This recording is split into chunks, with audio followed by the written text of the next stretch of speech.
The call of the forgotten name. When the forest spirit came to take what was his, have you ever felt that there are names that shouldn't be said? On the edge of a city forgotten by time, there lies a dense, silent forest.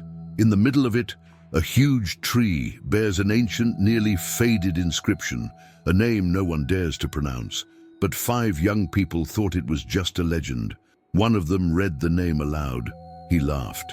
And at that exact moment, the forest woke up.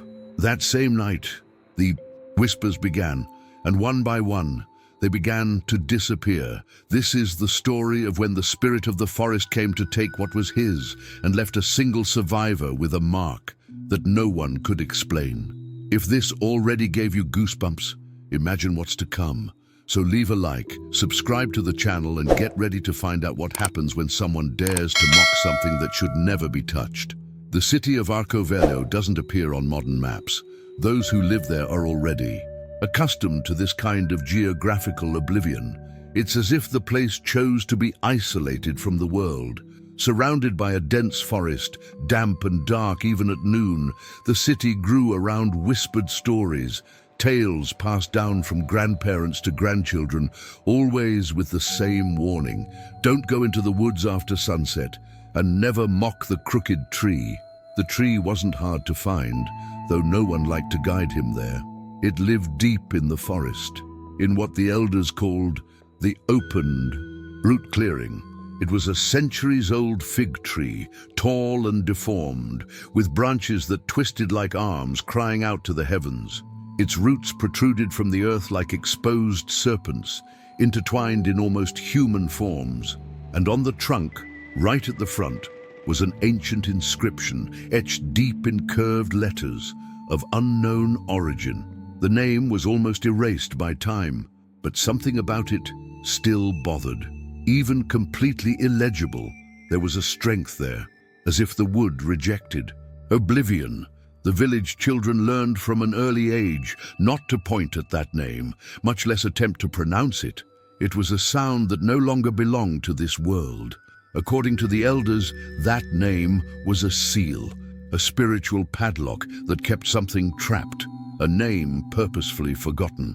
Mr. Edmar, one of the town's oldest residents, used to sit on the sidewalk with his battery-powered radio and say that the forest heard the intentions of those who entered it. He claimed the crooked tree was the mouth of an ancient guardian, a wild spirit who once protected the land, but was sealed away after a massacre committed by explorers centuries ago. The carved name was supposedly his name, but when anyone asked what it was, Edmar would just look at the forest and mutter, "If you ask, you're off to a bad start." The stories varied.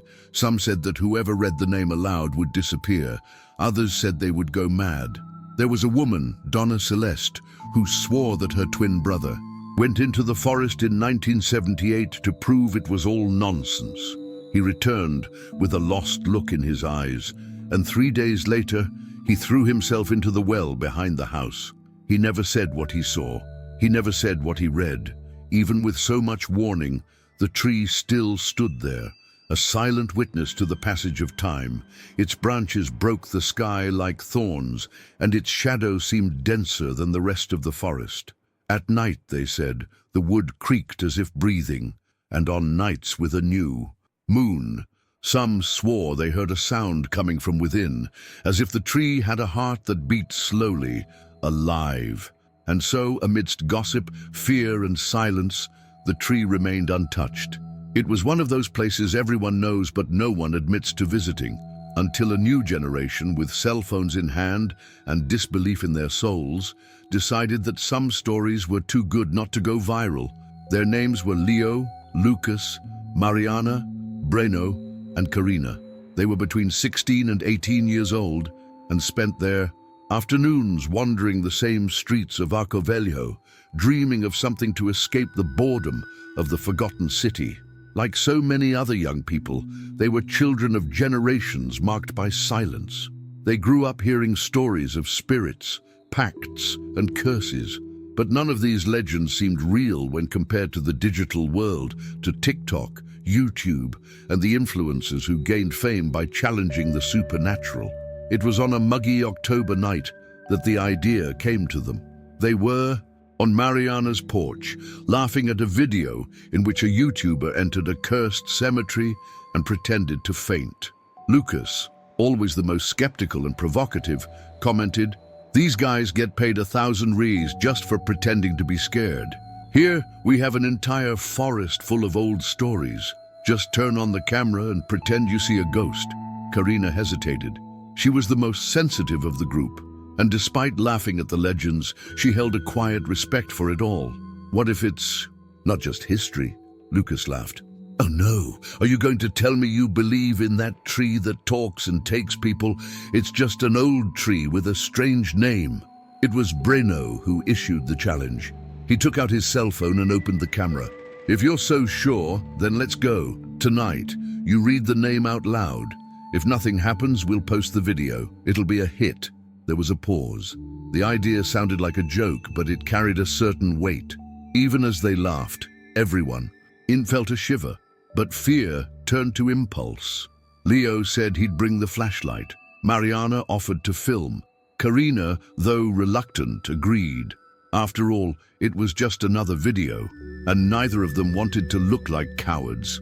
At 11:12 p.m. that same night, they crossed the dirt road that led to the entrance of the forest. The forest seemed more alive than during the day. Branches crackled even in the absence of wind. The undergrowth moved, as if breathing. A smell of wet earth and old things filled the air. Leo's flashlight trembled in his hands, though he said it was because of the cold. They were guided by the mental map they'd had since childhood. Every resident of Arcovelo knew, even if they'd never been there, where the clearing with the crooked tree was. When they arrived, they felt a strange silence. It wasn't a lack of sound. It was as if everything around them had stopped, holding its breath. Even the crickets fell silent. The tree was there, majestic, intimidating.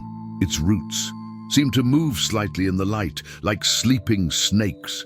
Mariana adjusted the camera. Lucas approached the trunk. "Here it is, the forbidden name. And guess what? I'm going to read it," he said, laughing, his voice echoing. He rubbed his hand over the trunk, clearing the bark until the letters were more clearly revealed. He read slowly, as if mockingly, "Kara Tunembe." Then he laughed out loud. "There you go, it's done. And nobody died." Breno repeated, "Kara Tunembe," in a mocking tone, gesturing as if it were an invocation. In the footage, which would never be released, the ambient sound fades for a second. A low hiss invades the microphone, and then a noise, like a breath coming from the ground, dragging, ancient. "Did you hear that?" Karina asked, trembling. "It was the wind," Leo said, trying to sound calm. But there was no wind that night. Immediately after the last laugh, silence fell like a stone across the clearing. Not a natural silence, like that of calm city nights, but something that seemed imposed, suffocating. The forest stilled, not a rustle of leaves, not a sound of insects, not the slightest whisper of the wind. Only the breathing of the 5 young people, growing heavier, was audible. Leo's flashlight flickered for a second and then returned to normal, but it was enough for Mariana to squeeze Karina's arm tightly. "Guys, what was that?" Karina whispered, her eyes welling up. Lucas smiled nervously, trying to maintain his composure, but even he swallowed hard. "It must be electromagnetic interference, I don't know. The tree is big, the signal might be bugging." Before anyone could respond, the sound came, low, drawn, a long, deep wail coming from beneath the earth. It was as if something was stirring in the roots, something enormous, dormant for centuries, and now waking. The sound didn't seem to be coming from any animal. It was guttural, ancient, like an echo from another time. Karina covered her ears and fell to her knees. Breno swung the flashlight in panic, pointing it at the tree branches, which seemed more crooked than before. Mariana continued filming, but the camera began to falter, the image shaking as if the air itself were distorted. And then, without warning, Leo collapsed to the ground. "Leo!" Mariana shouted, throwing the camera into the bushes and running towards him. He was pale, sweating, his eyes rolled back. He seemed in a trance. Karina began to cry. Lucas stood there, frozen, staring at the tree. Trunk! For a moment he swore he saw the name glow red, as if pulsing with a life of its own. Leo opened his eyes with a start, gasping as if he had emerged from a nightmare. "Get me out of here! Get me out of here!" he stammered. "What happened? You fainted!" Breno shouted, kneeling beside him. Leo didn't respond properly. He just kept repeating, "He's down there! He's down there!" while shaking uncontrollably. Mariana pulled him by the arm, and they ran back down the trail without looking. Back. No one else cared about the filming. Not a word was spoken along the way. The only sound was the crunch of leaves under their hurried feet. By the time they reached the road, Leo seemed a little more conscious, but still in shock. He was sweaty, pale, and there was something else. Marks on his left arm. Thin, red lines, parallel, like scratches made by branches or roots. But the strange thing was that the marks didn't seem superficial. They were deep, symmetrical, and continued all the way to his shoulder as if they had been carved there. "How did you do that?" Karina asked, lightly touching the marks. "I didn't," Leo replied, his voice trembling. "They were pulling me." Mariana, still panting, tried to process. "That wasn't normal. That tree, that wasn't just a sound. It was as if it called someone." Lucas didn't answer. He stood distantly, staring into the forest, as if something was still calling to him, something he didn't want to admit. That night, no one slept. But the worst was yet to come. Monday dawned with an unusual fog over Arcovello. It seemed as if the forest had exhaled something during the night, a thick vapor that descended from the treetops and spread across the streets, darkening until morning. For the residents, it was just another sign that the weather was changing. But for the 5 young people who stood in the clearing of the crooked tree, it was different. It was a warning. Leo didn't go to school that day. The marks on his arm had darkened, as if burned beneath the skin, and now hurt to the touch. He said he felt stinging pains at night, as if roots were growing from within. His mother took him to the health center, but the local doctor, a practical, skeptical, and grumpy man, said they were just allergies caused by plants or insects in the forest. He ordered ointment and prescribed an antihistamine, but the ointment stung too much, and the itching wouldn't stop. Every night, Leo dreamed of roots wrapping around his body, pulling him underground. On Tuesday, it was Breno who didn't show up. He left school at 5 p.m. as usual, but never arrived home. His parents considered calling the police, but since the local police chief only handled real cases, they told them to wait until the next day. That evening, the remaining 4 gathered at Mariana's house. They were in shock, but still hesitant to connect the events to the visit to the tree. Karina cried, saying it wasn't a coincidence. Lucas, quieter than usual, stared at the ground as if he could still hear his name being whispered. That same night, Mariana woke with a strange sensation. The room was cold, even though the fan was off. She opened her eyes and saw the wardrobe half open, something she always left closed. She sat up in bed, and before she could even get up, she heard it. A voice, low, almost a whisper, but it said clearly, "Mariana." She froze. The sound was coming from the closet. It was her voice, but it wasn't human. It had a muddy tone, as if coming from the mouth of someone buried. Mariana turned on the lamp on impulse and ran to the door. Looking back, she saw the closet completely closed. He didn't remember touching it. He didn't sleep again that night. The next morning, Mariana told the group what had happened during recess. Lucas listened in silence and for the first time said something that gave everyone goosebumps. "I heard it too, but it was in my dream. Only it was the tree. It called me by my name." Karina's eyes widened. "And what did she say?" Lucas swallowed hard. "That the forest was hungry, that we broke the seal, that he wants to return." Silence fell over the group like a thick cloud. Mariana, still pale, revealed that in Lucas's dream, the tree seemed alive. It breathed, and its branches stretched out like arms. One by one, they began to admit what they had felt since that night. A constant presence, a discomfort that wouldn't go away, as if someone were watching them all the time, even inside their home. Karina tried to pray before going to sleep that night, but her prayer was interrupted by a sound in the hallway. Slow, shuffling footsteps, pausing before the door. When she summoned the courage to open it, no one was there. Only a branch of dry leaves, crossed on the ground, identical to the one at the foot of the marked tree. Little by little, they realized they hadn't just provoked something, they had set it free, and it was coming, one by one.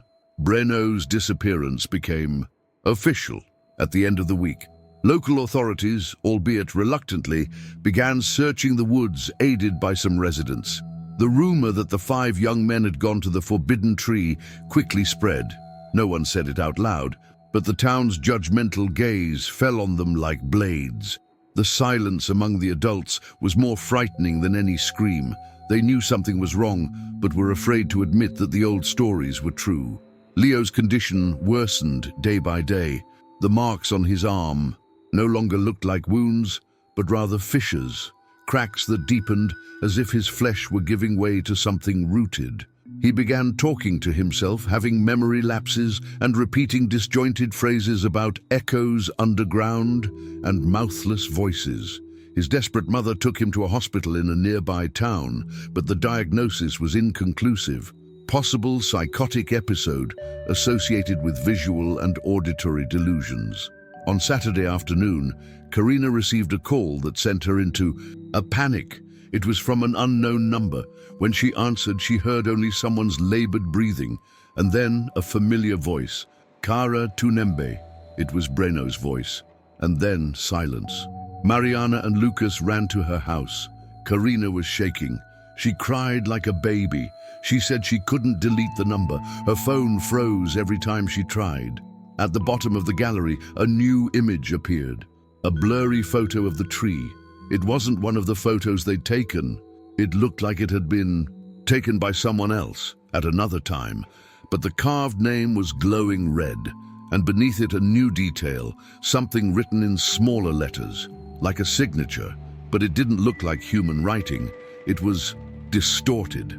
"It's calling us," Lucas said, his voice strange, as if he were in a trance. "It wants us to come back." Mariana hesitated, but the truth was already clear. There was a link between them and that place. Something had been activated, something that couldn't be ended simply by ignoring it. "If he wants us to get back together, then we will, but it's to end this. Understand, Lucas? It's to end it." It was already night when the 3 of them crossed the dirt road that led to the forest entrance again. They hadn't brought a flashlight. Lucas said they wouldn't need one. There was a faint light, yes, but it wasn't coming from the sky. It was the forest. The mist seemed to glow on its own, creating shadows among the trees. The branches formed almost human shapes, as if the forest were alive or a graveyard of things that were never human. Reaching the clearing was more difficult than the first time. The trail was different, winding, almost as if the forest were trying to confuse them. Trees that hadn't been there before now blocked the way. Some had cracked bark shaped like eyes. The forest whispered names, their names. Karina, Mariana, Lucas. They stopped. They trembled, but they continued, guided by something that wasn't courage, but necessity. When they reached the clearing, their stomachs lurched. Everything was different. The tree now seemed monstrous, gigantic, its branches touching the surrounding treetops. Its roots were even more exposed, arching as if they had dug tunnels into the ground. And the name carved into the trunk glowed, not like ink, but like blood in candlelight. And beneath it were new words, small but recognizable. Lucas, Karina, Mariana. They looked at each other, pale. Around them the forest breathed. Branches creaked without wind, and then they heard it, a sound coming from inside the tree, like slow beats, an ancient heart, alive. The tree was calling, and what she wanted was yet to be revealed. The clearing no longer seemed the same. There was something warped about the space, as if the air there were denser, darker, even without clouds or a visible moon. The tree, its trunk pulsing bright red, dominated the surroundings like a superior presence, an entity that not only existed, but observed. Lucas, Karina, and Mariana stood paralyzed, their eyes fixed on the living wood, as if hypnotized. It was as if, upon returning, they had crossed a portal and were no longer in the world they had before. "That's not just a tree," Karina murmured, her eyes welling up. "It's a body." Lucas approached slowly. He seemed guided by an invisible force, his feet moving as if they weren't his own. The tree's roots were now tangled around rocks, animal bones, and something that looked like a backpack. Brenos. Mariana took a step forward, but stopped when she heard her name. Whispered again. "Mariana!" The voice came from everywhere, from the earth, from the treetops, from the trunk. But it wasn't just one voice. It was several, fragmented, as if each part of the forest had swallowed a piece of someone's voice. With each step, the branches cracked, not as if breaking, but as if waking. Karina turned to say something, but then she felt it. Something on her ankle, fast, cold. When she looked down, it was too late. A thin, wet root had wrapped itself around her. Before she could scream, she was yanked back violently. The ground opened up beneath her as if made of flesh and mud. "Karina!" Mariana shouted, running. But all he saw was the body being sucked into the earth, while the forest swallowed the scream. A second later, only leaves remained. Not a sound, not a trace, nothing. "No! No!" Mariana screamed, trembling. "This can't be happening! She was here!" Lucasy remained standing, looking at the tree, as if he were listening to something that no one else was hearing. "He said he would come and get what was his," he murmured. "Lucas, Karina's gone. We need to get out of here," Mariana shouted, pulling him by the arm. But he didn't react. He just pointed to the trunk. Karina's name was now carved just below his, as if the tree had written it in a hurry. The carving was still bleeding. Mariana pulled Lucas tighter. He finally seemed to wake up. He looked at her with sunken, almost empty eyes. "I don't know if I can get out." "Yes, you can. Hurry, before she gets someone else." They started running down the trail, but the trail was gone. The forest was moving. It wasn't just a feeling. The trees shifted, as if moving slowly, closing paths, shaping new labyrinths. Branches reached down from above like fingers, reaching for them. Roots moved underground like hungry snakes. They ran aimlessly. At some point, Mariana's flashlight fell, and when she bent down to pick it up, she heard another sound, a crack, and then silence. "Lucas!" he called, not daring to turn around. Nothing. It turned slowly. The path was empty. "Lucas!" he shouted. She ran to where he was, but there was no sign. No footprints, no sound of escape, just a trickle of moss dripping from the branch above. And there, hanging like a warning, his sneaker, still with the sock inside. She fell to her knees, her eyes staring blankly into space. Alone. Her breath coming in short gasps, her mind breaking. The whisper came again. Mariana, but now stronger, more intimate. She stood up, trying to run, trying to escape the voice that now no longer came from the forest, but from her own head. Each step was a weight. Every leaf seemed to hide or betray her. And then, after hours of darkness, she saw light, a faint sliver, coming from what seemed to be the dirt road. She ran. She stumbled out of the woods, covered in scratches and dirt, crying, and without looking back. That night, only one person escaped the forest, Mariana, but not completely, because her name was still being called. 3 days had passed since Lucas's disappearance. 3 days of silence, tension, and murmurs throughout the city. The name Forest was once again spoken in whispers in bakeries, squares, and the stuffy school hallways. Mothers hugged their children tighter as dusk fell. Older children avoided the dirt road, and Mariana spoke to no one. After escaping the clearing, She locked herself in her room. She didn't respond to the police, nor to the journalists who came from outside, much less to the questions of her parents, who insisted on knowing what really happened in there. She just cried and trembled. At night, she didn't sleep. When she finally fell asleep from exhaustion, she murmured names, the names of her friends, interspersed with apologies and pleas for him to stop. It was on the morning of the fourth day that everything changed. Lucas's door opened slowly. His father, already awake, saw his son on the porch, standing, dirty, soaked, barefoot. His clothes were covered in dried mud and leaves stuck to his body. His eyes lost, unfocused, dull. He didn't say anything. The news spread within minutes. Lucas was back. The entire city was gripped by a mixture of relief and fear. Relief in knowing there was still hope.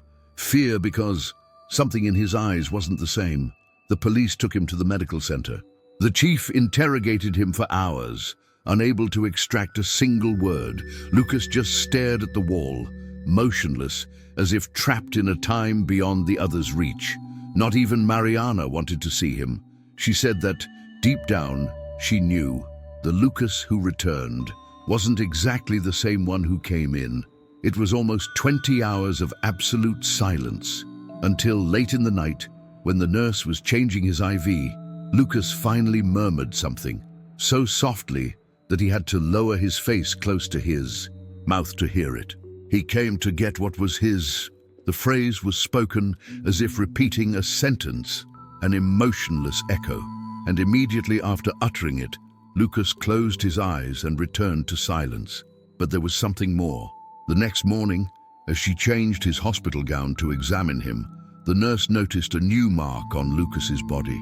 On his left shoulder, there was a notch, not a tattoo.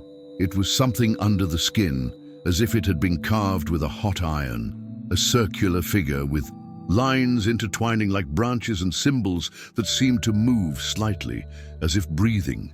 In the center, something resembling a letter or part of a name. The doctors couldn't explain it. Lucas woke up hours later, his eyes bleary. Mariana, who had finally worked up the courage to see him, entered the room. For a moment she thought he might smile, but he just stared at her and whispered, "I feel him. Inside. He took me, but not completely." Mariana approached cautiously. "What happened?" "There, Lucas." He hesitated, blinked slowly, and then he said, "The tree, it's not just a tree, it's a prison, but its roots spread. The forest carries what it holds, and now I carry the forest." She stepped back. "This will pass. We'll get help. We'll get through this." But Lucas just shook his head. "No, Mariana, this isn't something that can be cured. It's a seed, and I'm the soil now." Before she could answer, he closed his eyes again. Outside, the sky suddenly darkened. Heavy clouds covered the city, and a light rain began to fall. But it was no ordinary rain. It smelled of ancient earth, of rotting leaves, of wet roots. The forest was spreading its branches, and Lucas was his new solo. The next day dawned with a dull sky and a fog that wouldn't lift. Arcovello seemed to be in a state of suspension. The air was more humid, the ground softer, and the streets, previously covered in dust and dry leaves, were now dotted with small black seeds, as if the forest had decided to plant something in the middle of the city. Lucas remained in the medical center's room, under constant observation, but the nurses were already avoiding entering. They said the room was always colder than the rest of the building. The lights flickered, and once a plant sprouted on its own in the corner of the wall, growing from a crack in the tile. No one touched it, but everyone noticed the detail. Its leaves were the same shape as the symbol on Lucas's shoulder. The mark grew, not just in size, but in depth. Now, its contours were more defined, almost like roots intertwining, forming a spiral. In the center, there was a new detail, an ancient letter, in a script no one recognized. Lucas said it didn't hurt. On the contrary, he felt a connection, as if something inside was alive and communicating with him. "It's not just a mark, it's a bond," he whispered, one of the rare times he spoke to the doctors. "I wasn't just chosen, I was transformed. Meanwhile, strange things began to happen around town. A family found their front yard completely overgrown with unknown weeds. A store was discovered with roots sprouting from the interior walls. A dog was found in a panic, trembling in front of a tree in the backyard that, according to its owner, had never been there. And always, in these occurrences, there was the same detail, a sound coming from the ground. Low, constant, like a heartbeat in the earth. Mariana watched from afar, still shaken, but now enveloped in a silent urgency. She visited Lucas every day, trying to understand what was happening to him or what he was becoming. One afternoon, lightly touching his arm, she felt something strange. His skin seemed to pulse, and for an instant, she had a vision. Flashes of roots spreading beneath the city like black veins. She saw the crooked tree breathing and heard the name. Kyra Tunembe. She stepped back in fright. "I saw it, Lucas. I saw it as if I were there. What's happening to me?" He took a deep breath, his eyes now darker without the shine they had before. "It's the forest. It bonds with those who know its name. The seal has been broken, Mariana, and now it spreads like fungus, like a cycle, like a return," she cried in shock. "But why? Why us?" "Because we were fools," Lucas said sadly. "Because we laughed. Because we spoke. Because we broke the silence of centuries." That night, Mariana had a dream. She was in the forest, barefoot, and the earth beneath her feet burned, cold. The tree stood before her, alive, breathing in slow sighs. The name still pulsed, but now, around the trunk, there were faces. One of them was Karina's, another Leo's, and between the branches, hanging like ripe fruit, was Breno's body, his eyes open, but lifeless. They all stared at her. And then, from deep within the bark, a sound emerged, a second name. She woke up screaming. In the bedroom wall, where nothing had been before, a crack had appeared, thin, deep, with something dark seeping through it. As he approached, he realized it wasn't a crack, it was a notch, identical to the symbol on Lucas's shoulder. Mariana finally understood. The forest was not a place, it was an entity, and now she was growing inside them. In the days that followed, Arcovelio sank into a kind of silent torpor. It was as if something hovered in the air, invisible, heavy. The sound of branches moving at night seemed louder. The trees in the main square, never large, were now strangely tall, as if they had grown overnight. On the abandoned bandstand, dark inscriptions appeared carved into the woodwork. No one knew who made them, but one of them was the name, Kyra Tunembe. Mariana, now emotionally and spiritually scarred by the events, decided she needed to understand. She sought out the only person who might have answers, old Edmar. The elder lived secluded on the edge of the forest, in a wooden house that time seemed to have forgotten. Few approached him, as they said he had visions, and spoke to things no one could see. But Mariana went. When she arrived, he was already waiting for her, sitting in the rocking chair. "You saw the name, didn't you?" he asked, before she could even say a word. She nodded. "He's back, and he's inside us." The old man took a deep breath and motioned for her to sit. Inside, the air smelled of dried leaves and the smoke of burning herbs. Ancient symbols lined the walls, all hand-painted in black and red. In the center of the room was an altar of braided roots, pieces of stone, and a small wooden statue that seemed alive. Its eyes were like coals. Kyra Tunembe. "It's not a common name," Edma began, staring at her. "It's an invocation, a seal word, an ancient agreement that should never be broken." "But who was he?" Mariana asked, almost voiceless. "He was the guardian of the borders," the elder replied solemnly. "A wild spirit, created by the first peoples of the forest. He was neither good nor bad. He was balance. When someone exceeded their respect for the land, for life, for the forest, he came, not to punish, but to correct in his own way." According to Edmar, centuries ago, the region's ancestors, members of a people that today almost no one remembers, sealed Kyra Tunembe after a tragedy. White explorers, hungry for timber and gold, desecrated sacred lands. They killed without reason. They laughed at rituals. They burned centuries-old trees.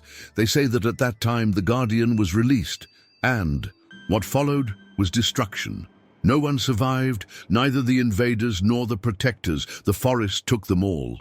And in pain, the last shamans sealed the spirit. They carved the name into the oldest tree in the central clearing. The tree became the prison, and the name, the padlock. Edmar explained that the name existed only to be forgotten, because to pronounce it was to acknowledge its existence, and acknowledging it was like knocking on the prison door from the inside out. "You knocked," he said bitterly, and he answered. Mariana, overcome with guilt, asked if there was a way to seal it again. "Perhaps, but the seal demands sacrifice. Last time, lives were given to keep it contained. You don't imprison an earth spirit without paying in blood." She stood up, shaken. Outside, the sky was beginning to darken. It was still noon. And Lucas? Lucas was chosen, not as a victim, but as fertile soil. He is now a means, a standing trunk. When the original tree is weak, he will be next. The old man's words were definitive. Mariana left the house trembling, trying to grasp the weight of what she had heard. She understood now. What had previously been merely legend, whisper, superstition, was living truth, and she was part of it. Before leaving, Edmar gave one last warning. The name must not be spoken again, not in thought, not in dream, because the forest listens, and when the name echoes more than once, it finds the entrance. Mariana walked back home, her eyes fixed on the trees. They seemed to be leaning toward her as if listening, and somewhere in the middle of the forest, a tree pulsed, because the forgotten name had been remembered. Today, if you walk into the heart of the Arcovello forest, if you are foolish enough to ignore the whispers of the ancients, the suspicious glances of the locals, the faded warnings on old wooden signs, you will find the tree. She's still there, bigger than ever, its trunk wrinkled and irregular like the skin of a 1,000-year-old tree seems to breathe. The roots spread in all directions like arteries of a heart hidden beneath the earth, and in the center of the bark, the name remains carved, Kara Tunembe. The letters are now deep, black, as if burned there by fire from the underworld itself. But below that name, in a newer, cruder inscription, trembling as if written by desperate human hands, it reads, "Whoever laughs at this will be called too." No one knows exactly who wrote it, but many believe it was Mariana. She disappeared weeks after visiting old Edmar. She left the house on a rainy night, dressed in the same clothes she wore the night she escaped the forest. She was last seen on the dirt road, walking alone, barefoot and with wet hair stuck to her face. Residents who saw her reported that she was repeating something, a phrase in a low voice, like a lament, an inverted prayer. She was never found again. Lucas also disappeared. In fact, he simply stopped. One day, the doctors entered his room and found the bed empty, the window open. In place of the body, only dry leaves scattered on the sheet. And on the wall, where there had been only white paint, an image sprouted from nowhere. A tree, no branches, no leaves, just the trunk, the roots, and eyes. Eyes everywhere. Since then, the city has never been the same. The forest has grown, not in physical extension, but in presence. New trees have sprouted on the outskirts of the city without anyone having planted them. The streetlights sometimes tremble when the wind blows, even on calm nights. People report hearing voices in the early morning hours, calling out names that have already died. Children speak to someone who lives in the trees, and the elderly pray more. Official records of the disappearances were archived. To outside authorities, it was all classified as a runaway by troubled youths. But Arcovello knows. People avoid the subject. They prefer not to say the name. And when someone new moves to town and asks about the legendary tree, their eyes lower, their lips tighten. And if they persist, someone always answers, "Don't go there. And for the love of what you love, don't say the name." But curiosity is a slow poison. Some still go, for challenge, for fame, or out of disbelief, and some return, different, more silent, with small symbols appearing on their skin days later. One of them appeared with the mark on his neck. He said he dreamed of the tree and woke up with dirt between his teeth. He tried to leave the city, but the road took him back, always back. Today, some say the forest no longer needs to wait for its name to be spoken, that it has learned to whisper on its own, that the guardian spirit is no longer trapped. It is spreading, growing, choosing new names, because seals can be broken, but the earth, it never forgets. And then, at night, those who pass by the clearing say they hear voices coming from the wood. Some say they are laments, others say they are called.